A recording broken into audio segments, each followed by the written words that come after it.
पातंजल योग सूत्र के चर्चा की श्रृंखला में आपका एक बार पुनः स्वागत अभिनंदन है। तो जैसा कि पिछले वीडियो में मैंने आपको बताया कि जो अगला सूत्र है समाधिपाद का 12वां सूत्र, उसे मेरी बुद्धि जितना कहती है कि वो पूरे योग शास्त्र का निचोड़ है। ये एक बीज मंत्र की भांति है।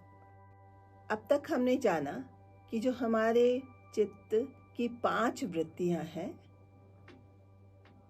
जो तरंगे हैं, वो हमें हमारे दृष्टा तक पहुंचने में बाधा पहुंचाती हैं। वो हमेशा हमें सांसारिक प्रलोभनों तक खींचती हैं।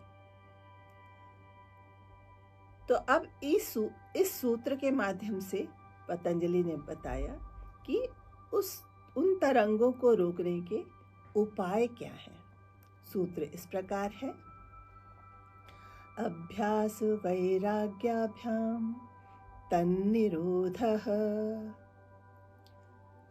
अभ्यास वैराग्याभ्याम अर्थात अभ्यास और वैराग्य के द्वारा तन वृत्तियों के लिए आया है। निरोध, उसको रोक सकते हैं, उसमें रुकावट हम डाल सकते हैं। अभ्यास एक संकल्पबद्ध प्रयास है, ये कोई साधारण अभ्यास नहीं। इसीलिए महर्षि ने इस अभ्यास के लिए अनुष्ठान शब्द का प्रयोग किया है। क्योंकि हम देखते हैं यौगिक क्रियाएं बहुत से लोग करते हैं, नियमित रूप से करते हैं, लेकिन ये आवश्यक नहीं कि उन्हें चित्त वृत्तियों को शांत करने का सामर्थ्य मिल जाता है। तो ये जो अभ्यास है जिसकी चर्चा महर्षि पतंजलि करते हैं, काफी विस्तार से करते हैं, इसमें एक आध्यात्मिकता है, एक अनुष्ठान का प्रयास है। ये कोई साधारण अभ्यास नहीं है। इसे हमें समझना होगा, इसे हमें मन के बहुत भीतर बिठाना होगा, ताकि हमारा अभ्यास जो है वो हमें हमारे लक्ष्य तक पहुंचने में मदद करे। कहने का तात्पर्य यह है कि ये जो अभ्यास है वो योग के दर्शन, योग के विज्ञान, योग की कला की पूरी समझदारी के साथ करना चाहिए। और अगर ऐसा कोई साधक कर पाता है तो निश्चित रूप से उसे आत्मदृष्टा तक पहुंचने में सहायता मिलती है।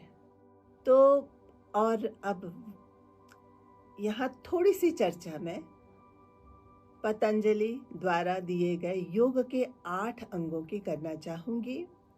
योग के 8 अंग हैं यम, नियम, आसन, प्राणायाम, प्रत्याहार, धारणा, ध्यान और समाधि। तो अभ्यास में पहले जो 4 हैं, यम, नियम, आसन और प्राणायाम, इसका हम उपयोग करते हैं। बहुत ही सावधानी से इन नियमों पर हम चलते हैं। और जो वैराग्य है वो एक अंतर्मुखी साधना है, जिसमें हम प्रत्याहार के माध्यम से इंद्रियों को अपने वश में करते हैं और फिर धारणा, ध्यान लगाते हैं, ध्यान और गहरा ध्यान और समाधि यानी कि लक्ष्य की प्राप्ति। तो ये जो पूरी प्रक्रिया है, इसके दौरान हमें यम से लेकर समाधि तक बहुत ही एक निष्ठता से अमल करना होगा, तभी हम अपने लक्ष्य तक पहुंच पाएंगे। जैसे कि चिड़िया को उड़ने के लिए 2 पंखों की आवश्यकता होती है, वैसे ही एक साधक को योग की साधना में सफलता के लिए ये अभ्यास और वैराग्य दोनों की आवश्यकता होती है। इन दोनों में से एक को भी हम तनिक भी ढील नहीं दे सकते। अगर हमने तनिक ढील दी तो हमारा पूरा अभ्यास धराशायी हो जाता है और हम अपने लक्ष्य को नहीं पा सकते हैं। यहाँ मैं थोड़ी सी चर्चा गीता की करना चाहूंगी, जहाँ की योगेश्वर कृष्ण हैं। गीता के दूसरे अध्याय में अर्जुन प्रश्न पूछते हैं श्री कृष्ण से कि हे कृष्ण, ये जो मन है वो तो बहुत ही चंचल है और इसे वश में करना तो बिल्कुल असंभव है। तो देखिए कृष्ण क्या जवाब देते हैं।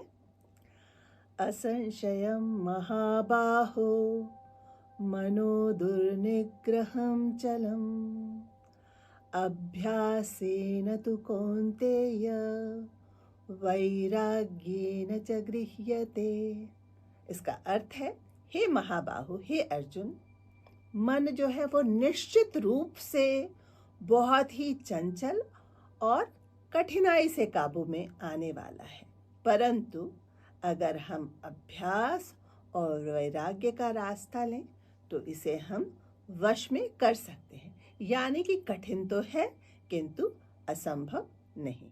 अगले सूत्र यानी कि समाधिपाद के 13वें सूत्र में महर्षि पतंजलि अभ्यास को व्याख्यायित करते हैं और कहते हैं, तत्र स्थितौ यत्नोऽभ्यासः, तत्र स्थितौ, उस स्थिति में, अर्थात जब हमने मन को, मन की वृत्तियों को काबू में करना सीख लिया है, यत्नः, निरंतर प्रयत्न करना ही अभ्यास है।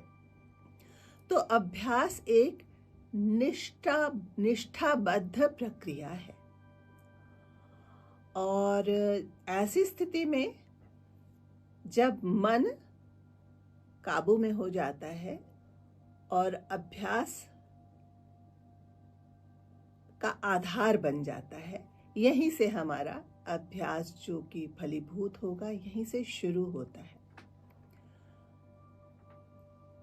तो जब मन स्थिर शांत हो जाता है, इस परिस्थिति में साधक को यह सलाह दी जाती है कि वो यम से लेकर समाधि तक सभी नियमों का अनुपालन करे और यह अनुपालन नैतिक, सामाजिक, बौद्धिक, शारीरिक, मानसिक सभी स्तरों पर होना चाहिए। अगर किसी भी स्तर पर हम अगर फिसलते हैं तो हम फिर अपने लक्ष्य से ही विमुख हो जाते हैं, फिर हम सफलता की ओर नहीं चल पाते। आइए अभ्यास को और समझते हैं 14वें सूत्र के माध्यम से।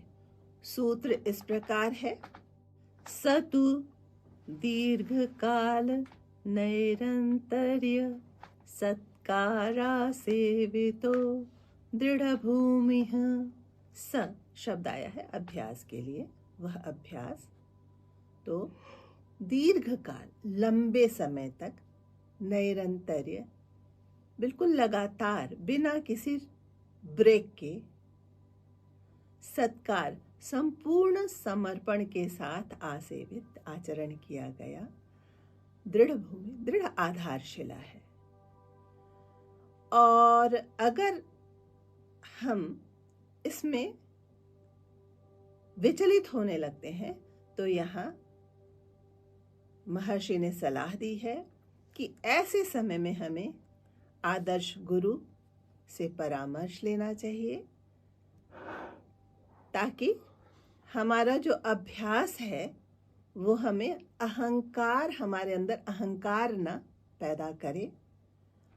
और ये फलीभूत तभी होगा जब हमारे अंदर विनम्रता आएगी और हम और सघन रूप से अभ्यास करेंगे।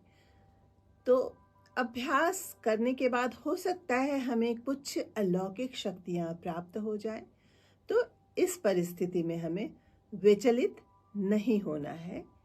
ये एक चौराहा है जहां अगर हमारा कदम इधर उधर गया तो हम अपने पूरे लक्ष्य से भ्रष्ट हो जाते हैं।